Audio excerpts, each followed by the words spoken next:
When I started DJing, I remember when like 5 people would be like, yeah, and there was like everyone else just doesn't give a shit. I'm like, those are my 5 people. I focus on them. And after the show, I like hung out with all of them. And one of the guys let us stay in their house because we were sleeping in our van the whole time. We're making $20 to $40 a show. And it's like, you know, you have to start in that mindset. That's the problem with social media right now, is that you're comparing yourself to people that have like this large success and you're like, I want to play there. But you first have to go with what you have in front of you and make that meaningful. And that's why I always say, like, when I'm performing, I'm trying to be as present as I can. And I don't want to think about anyone outside these 4 walls. These people are here for me and I'm here for them. And that's all that matters.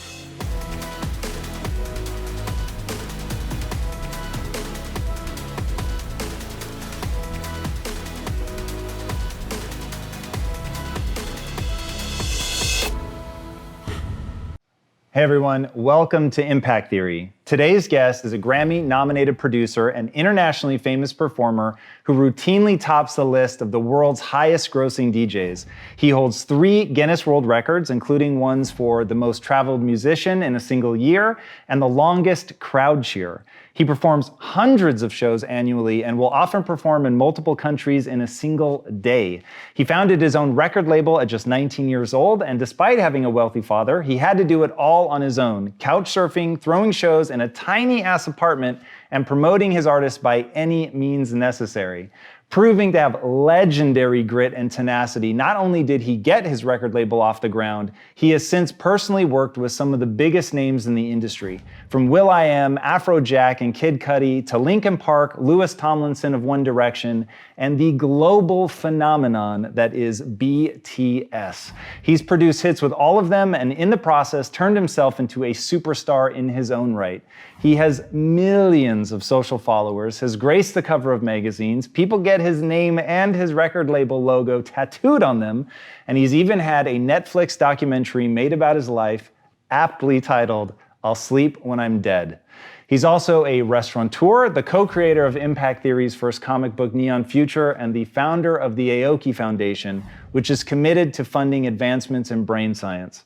So please, help me in welcoming the author of the new memoir, Blue, The Color of Noise, the legendary musician and entrepreneurial force of nature, the one, and I assure you only, Steve Aoki. That was the craziest intro I've heard in my life. It is always fun to write about you and the things you've done. And now, having gotten to know you and been with you as you do some of your traveling, the pace at which you work and move is crazy. It's also super infectious. I want to use that intro somehow. Again, that was crazy. That was really cool. Dude, that's it.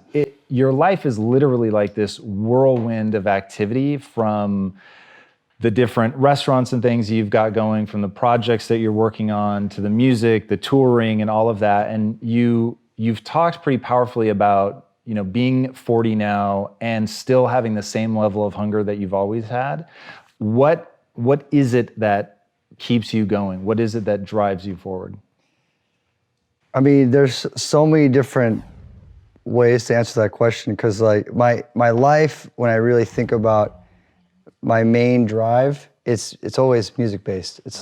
And since I live 200 plus days on the road, 250 shows like average, and it's been consistently like that for the past 12 years. I first go into that place, and that question's answered very quickly. Because when I play these shows, it's like what we talked about before in our first interview. It's that connection I have with the fans.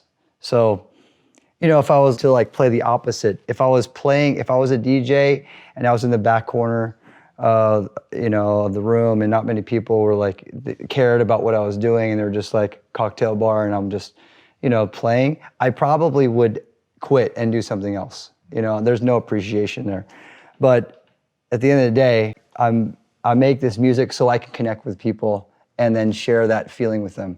And the deeper the feeling is, the deeper it gives me that value, and it creates that passion and drive.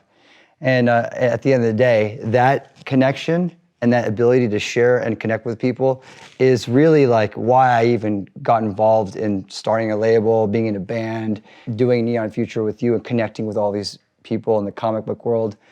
It's like, it's all about creating something that has an impact, and being able to, obviously you want to inspire people, but being able to like participate and see that inspiration happening and seeing how we are helping other people in some aspect, or doing something that has meaning and purpose.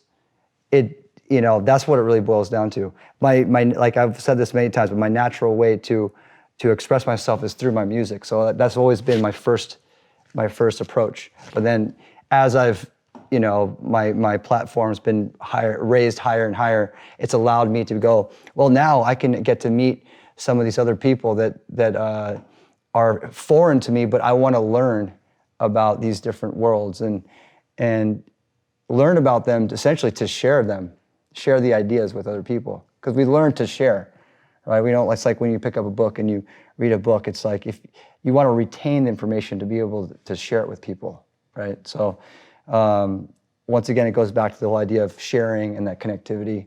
And it doesn't matter if I'm 19 or if I'm 41 or if I'm 60, if I still have the ability to share things that I love that make me feel a certain way, that give me an emotional high, that I want to be able to create more positivity with other people with, then I'm always going to find that drive. That's really an interesting answer to me that is super resonant in the book. And one thing that I found that I loved in Blue is the way, one, you're really raw, you're super open, vulnerable in the book, which I loved. And I was going to ask you, like, why be so raw and open? You certainly, in any sort of creative endeavor, you're opening yourself up for criticism, you're opening yourself up, you're giving to people the exact way to hurt you by showing where you're insecure or what could strike a chord with you. But the notion of that being about connection, that you get this emotional high out of that, really makes the book make sense. Like, that brings it all into perspective as to why you would do it. There's a real lyrical quality to the book that I found super beautiful. Walk me through the desire to connect versus the need to connect. Like, when I see how hard you work, it's what I refer to in myself as the sickness, right? So I've been tremendously successful in my life. I certainly never need to work again, but I work harder now than I've ever worked in my life. And to me, there is and the notion of it being a sickness comes from Batman. So, like, what drives this guy that has everything? This need to solve these problems that he sees connected with the loss in his own family. So, how much of this is a desire to connect, and how much of this is a need to connect? Well, so when you say it like that, it's like that I'm definitely thinking I'm talking to a therapist, and I have to really think about this and go back into my past. Like, is it my dad?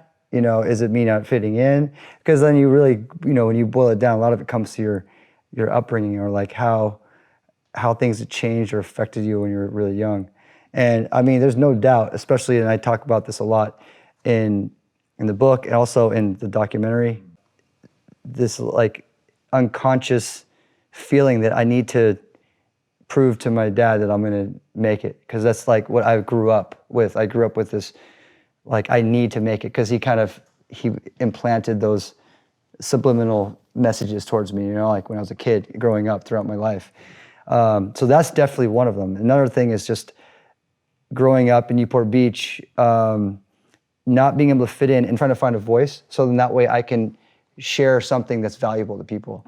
Because I couldn't share something that was valuable to people by doing traditional things. So like, I couldn't play sports because I'm just like a little kid. So I just like sucked at sports. I was scoring on the wrong basketball hoop. I was kicking the soccer ball in my own home team, like soccer ball net. Like, I was just the worst.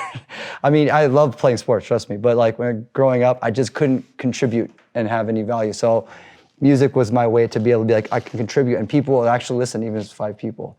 So maybe it's that, that has a lot to do with it. And that's something that's unconscious that I don't think about now. And that spark to when you are trying to contribute and people aren't listening in the traditional way, but you try something else and they listen, that spark when that happens is such a powerful feeling. And coming from, when I was a kid, I was very, very shy. I had like a lot of energy I wanted to share with the world. I'm always combusting with energy, but I was very, very insecure. I was lost and I didn't know how to be able to express myself. And I thought I was gonna be like that for the rest of my life. I thought I literally was just gonna be, in the traditional sense of being Japanese, just stay in line and be quiet and like kind of move through life and not be counted, not stick your head up too high. Because if you live in a community where it's 96% white and you're gonna get smashed. And then you won't have a community that can support you to make you feel like it's okay to stick your head up. Because culturally, my mom is Japanese, so she's like, don't rock the boat. And whenever, like, if I did, it's like, smash, bring you down, until I found this other route where music, the subculture community gave me that, the tools to be like, you could say something now, and you can now talk about your frustrations, your, anger, whatever it might be, resentment, whatever it is that you're living with, because the whole subculture, that's what they were talking about. So I finally found that community. So digressing here left and right, but when I really think about the desire, I like it. It just I think it's just now. It's just part of who I am because it's been integral in every single thing I've done, whether it's a company or, whenever I think about business, I don't think about it as like how much money I'm going to make. I think about it like how we are with Neon Future. I have the Neon Future tattoo. I believe in a neon future. There's no doubt about it. Like I'm signed up to freeze the body as an insurance policy, like deep Kelvin degree temperatures, so my body stops degenerating, for the insurance policy that we don't, that I die, just in case, people find a cure for the disease called aging. So, do you see it as a positive force in your life or a negative force, neutral force? Like, how do you think of that sort of overwhelming compulsion to connect, to be great, to, play at such a big level? Yeah, that's another good question, because I guess like when you're too into something, it's like you have to ask that question. Is it like unhealthy or toxic or those kinds of things? Does it drive you too much where it like stops the more important things in your life? And I feel like it's good. You know what I mean? I feel like like it's different, because you have to look at it like, if society says it's okay, then it's okay, but that's not necessarily true. Like I do have to answer these questions as I go at 150 miles an hour, because it feels right, because I have a flow. Because like nothing worse than being out of that flow, when you have things going and you have your passion there and you have your drive there. Because when you get off that flow, it's really hard to get back on. You ask any creative person about writer's block. It doesn't matter if you're a writer, you're a painter, you're a musician, you're, whatever you do. So for me, I care so deeply about what I do and the contribution of all the work I've been doing and all, the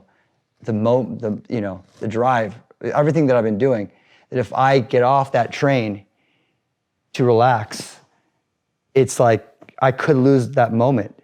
And it's very possible, as fast as we live in this day and age, how people's attention spans are. Like, I want to push myself on every level, whether it's like having fun jumping off a cliff into the water, or like, like doing this comic with you and like building this out into this incredible world where we can see it into TV and film.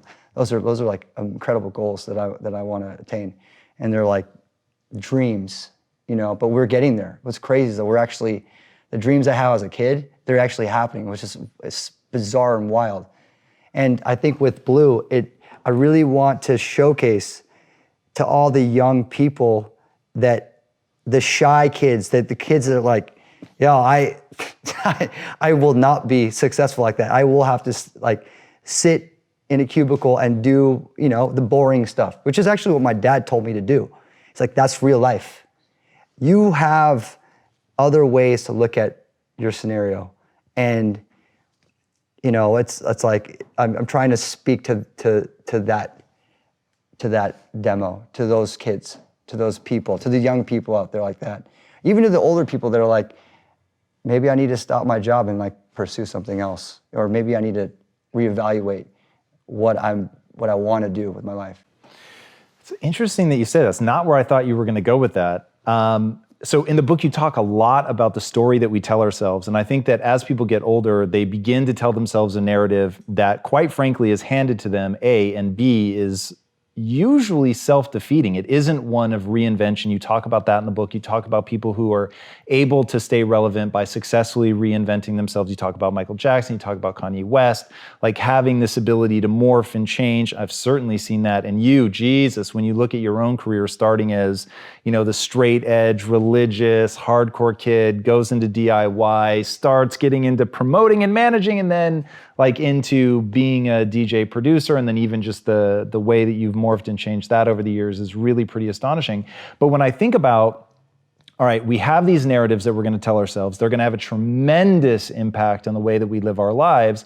And then the question is going to arise, which is this insane drive that I have, is this the right answer or the wrong answer? And to me, I don't think there is a real answer. There's no objective answer as to whether or not the way that you're doing it is the right way or the wrong way. It simply is the way that you're doing it. And now it becomes a question of what narrative are you telling yourself about what you're doing? In the book, I wrote the line down because I was so hit by it. And experientially, it isn't what it's like to hang out with you. And you said, I have these stories. You were talking about the shooting in Vegas. And you said somebody woke you up and what they were saying cut through everything. It even cut through the story that you tell yourself to keep the world out. I thought that's interesting. The story you tell yourself to keep the world out. What is the narrative that you're telling yourself that allows you to find so much joy in this connection to serve the people that you serve around the globe, to push you this hard and to put off a family? What is that narrative? Narrative of? That you tell yourself, about why you're doing what you're doing.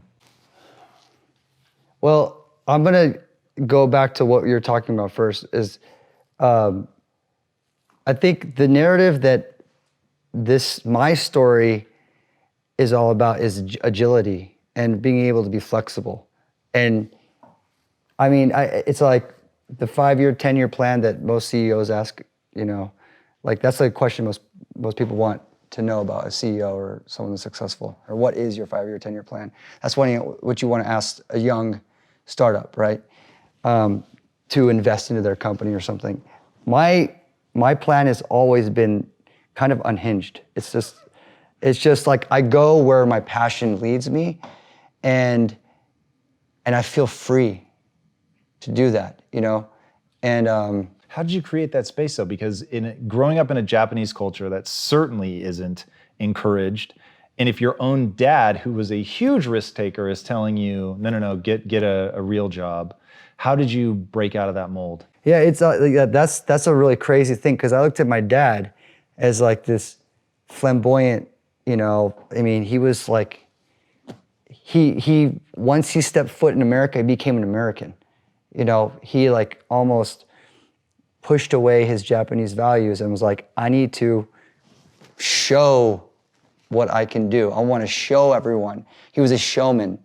But then when he was a father, he's like, don't be me. Don't be a showman. Like, did he ever say why? Because he wanted stability for his kids. He wanted to make sure that we weren't, because if to be the showman is such a small percentage of success. Everyone wants to be a showman. Do they? I mean, that's from my father's perspective, because I had this, I'm my father's son. So I'm like, yeah, I'll be cool to drive really expensive cars and like do whatever, that's what you see, right? And I'm living in a humble, house with my mom, that's not that, so I'm like, it's aspirational. So I think for him, as a father, he's just like, don't be me. You need to figure out your life in the most reasonable, pragmatic way, which is what everyone has to do. You have to go through these steps.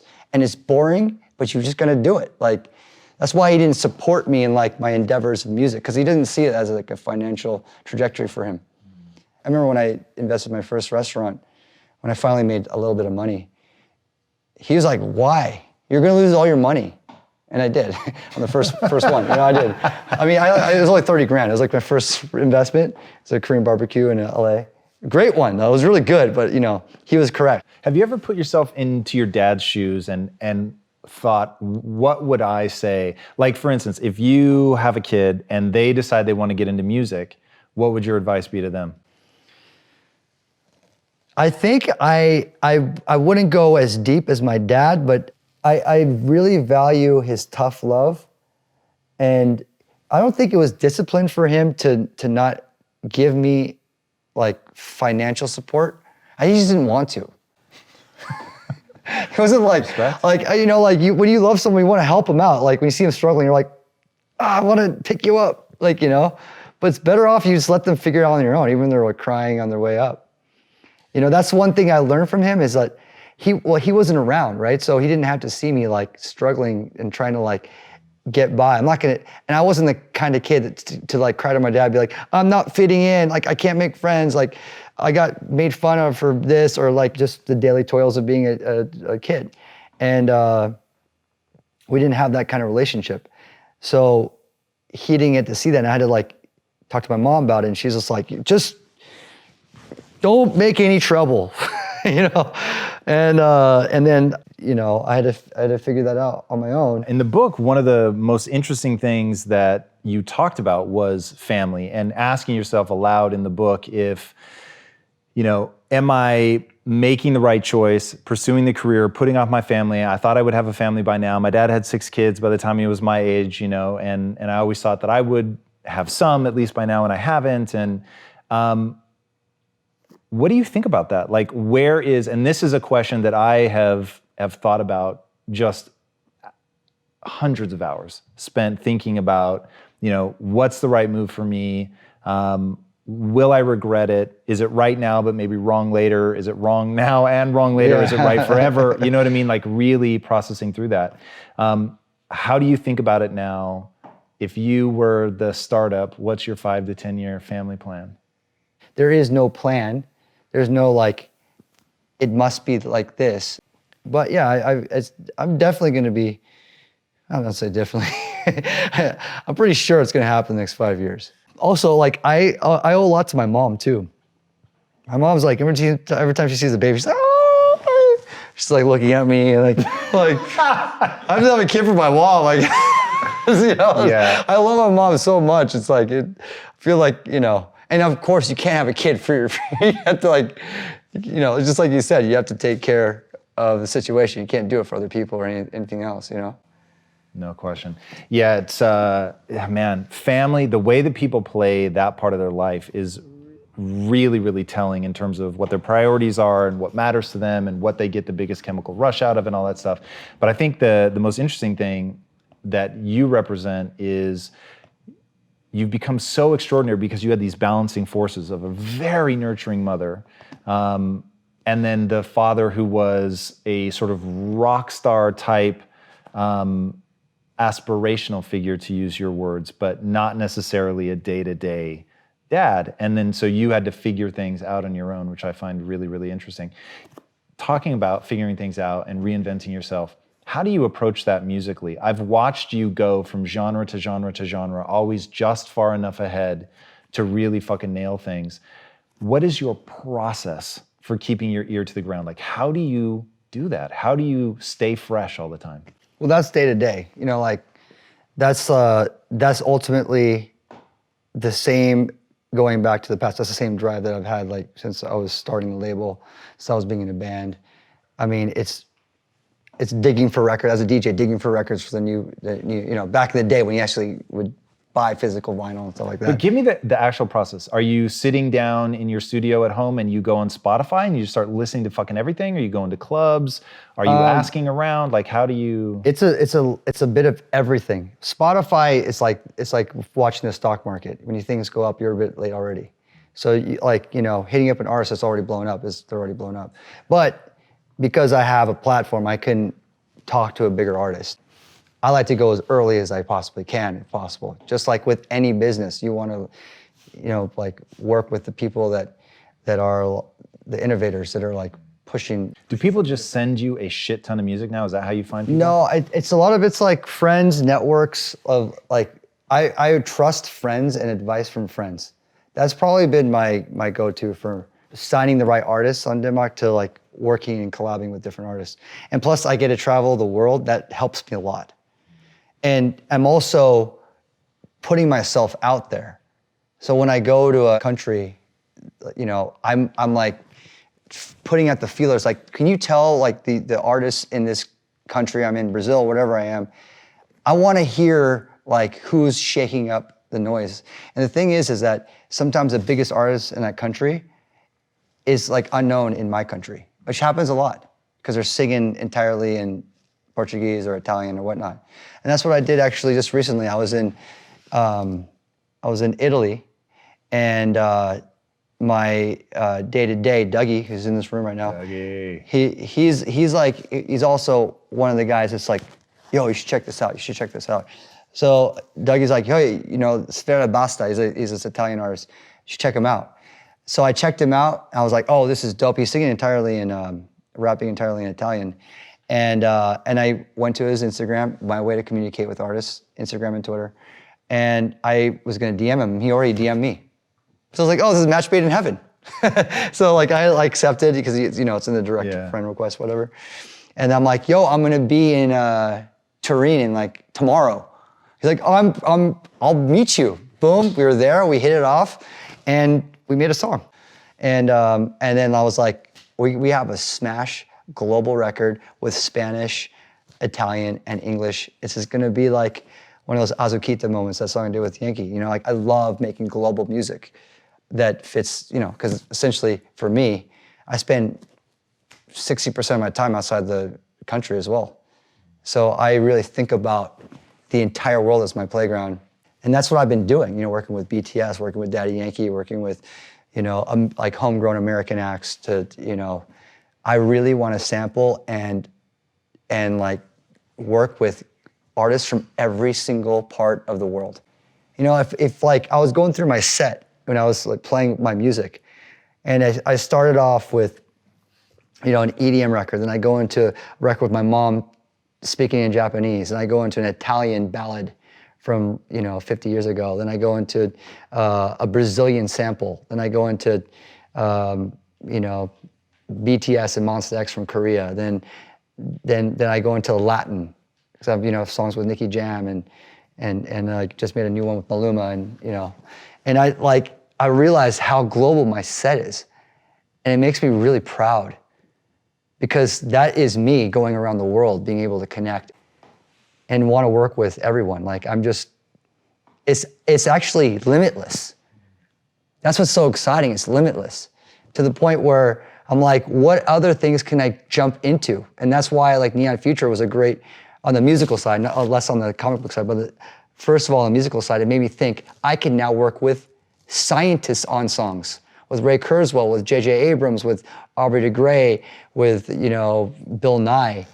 Like anyone could be on a song. You and I could do a song. It doesn't matter if you have any musical experience, because I just need you in the room and you just be you, and then I'll record Tom Bilyeu, like we can make something together. So, it's just like, and now I'm like pushing out into the internet and the universe that I want to work with Elon Musk, which, I think he's already flat out said no, but sometimes you just can't give up.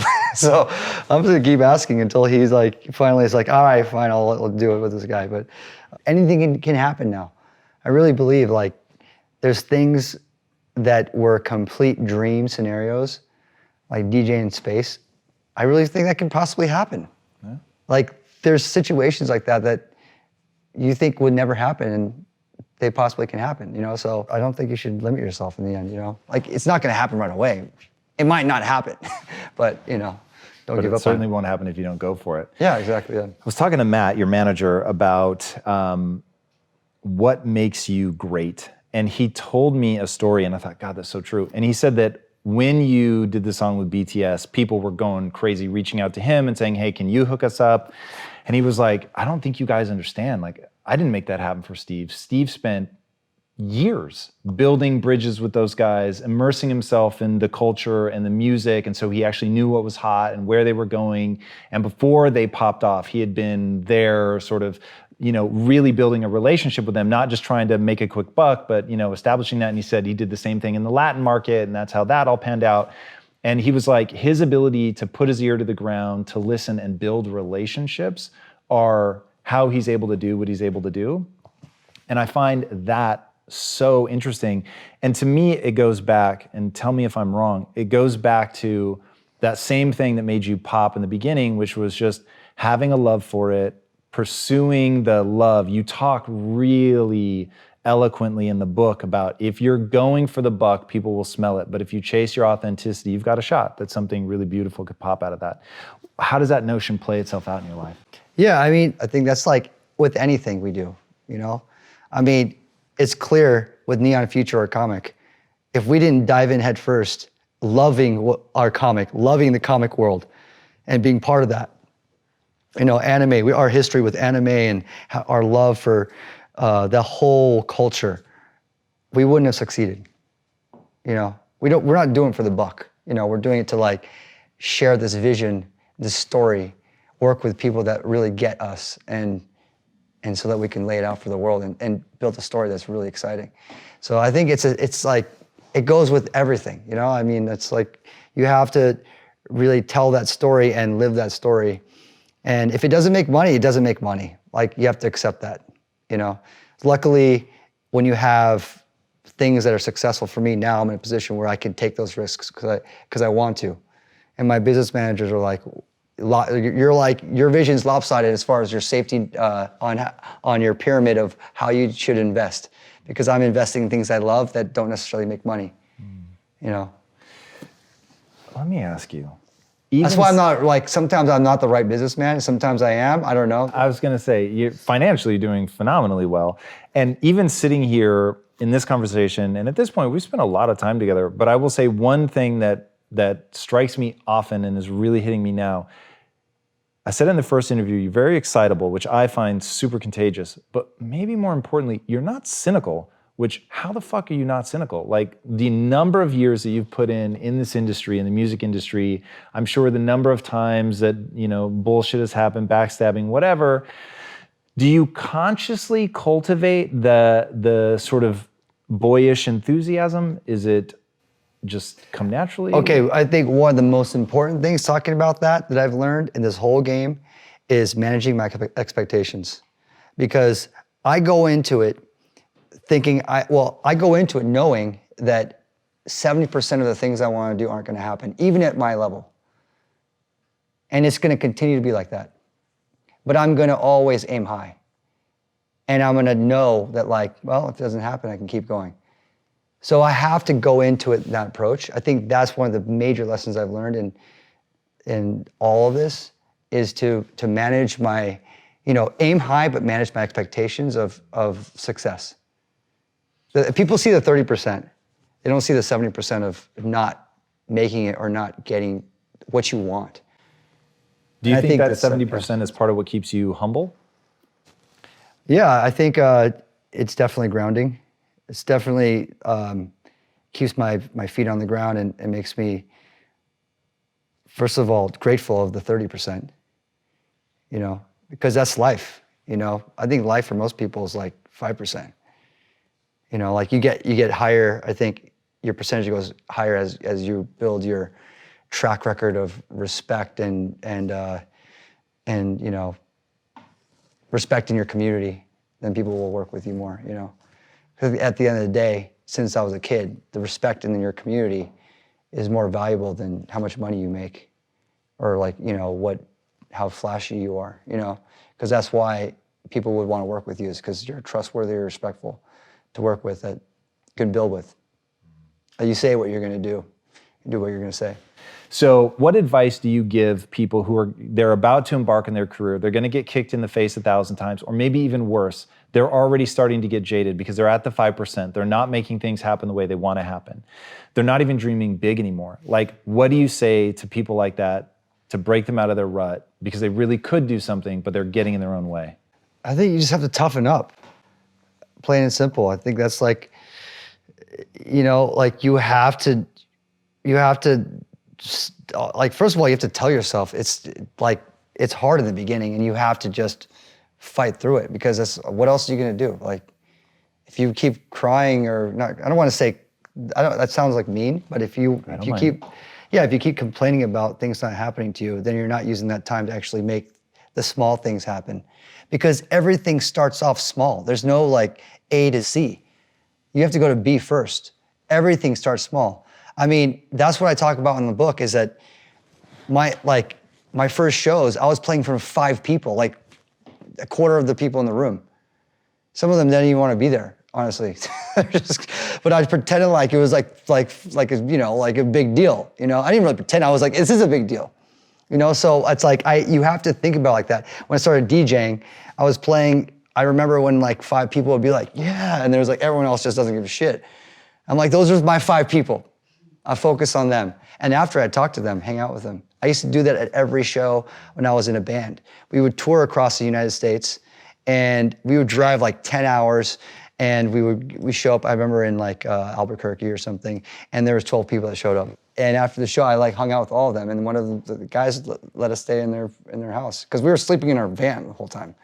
There's no way we're staying in a hotel. We're making $20 to $40 a show. We had to put in the gas and share on whatever we could for food. But man, I was excited after the whole tour. I was like, when are we going to go back again? And it's like, you have to start in that mindset. It's like, you can't, that's the problem with social media right now, is that you're comparing yourself to people that have like this large success, and you're like, I want to play there. Well, you first have to go with what you have in front of you and make that meaningful. And that's why I always say, like, when I'm performing, I'm trying to be as present as I can. And I don't want to think about anyone outside these 4 walls. I really want to think about everyone here. And whether it's like a smaller show, a bigger show, like, these people are here for me and I'm here for them. And that's all that matters. And you do that enough times, it's like, in the end, it will grow without you even realizing it. And if it doesn't, if you're just happy with those people, then it's okay. Like, that's all, that's like the purpose. Like, at the end of the day, it's like, if it's meaningful to you, it doesn't matter how many more people there are. Yeah. No, I get that for sure. As somebody who self-claims to fail, roughly 70% of the time, how is it that you think about failure, and when you say everything's going to be okay, what do you mean? Okay, so it's like, you have to be grateful for what you can get, plain and simple. Like, be grateful for what you have, because that's like, we're lucky to even be here.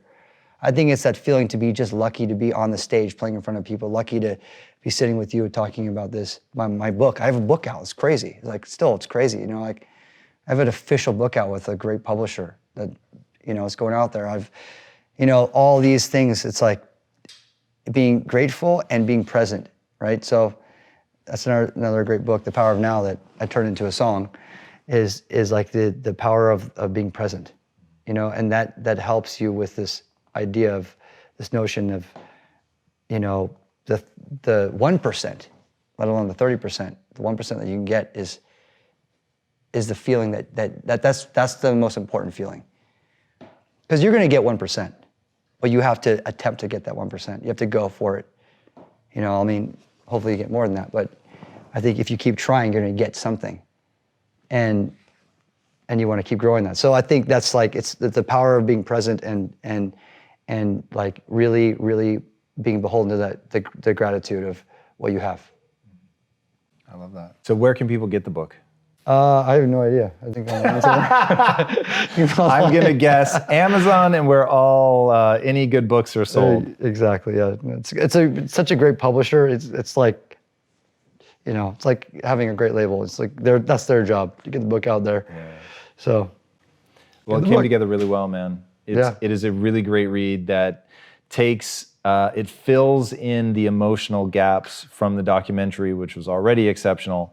Like I said, the book has a beautiful lyrical quality that draws you into your world and why you create and the sort of raw questions that you ask yourself. It's really a cool exclamation point to the journey of a man whose desire is to connect. And I think that people will really see that from start to finish.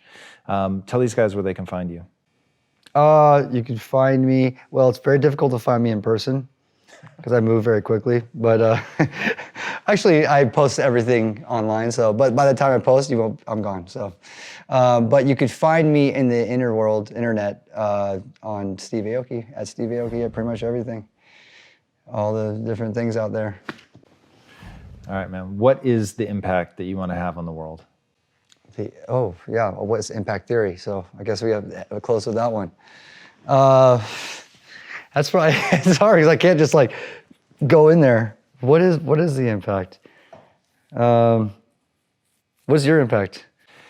For me, it is very simple. I want to see how many people I can pull out of the matrix by giving them an empowering mindset. I think our mindset, and I'll use your language, the stories that we tell ourselves about ourselves is fucking everything.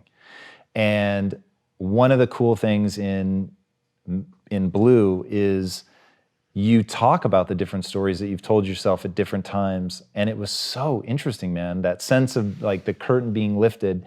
And what makes you so interesting to me, and the reason I like hanging out with you, and the reason that I love having you on the show, is things weren't handed to you. You had every opportunity to whine, to complain, to take a lesser way out, to accept that the world didn't want you to be you, that they wanted you to conform and that you didn't fit in, but you didn't do that. You could have just said, well, I'm shy and that's my nature, and that would have been that.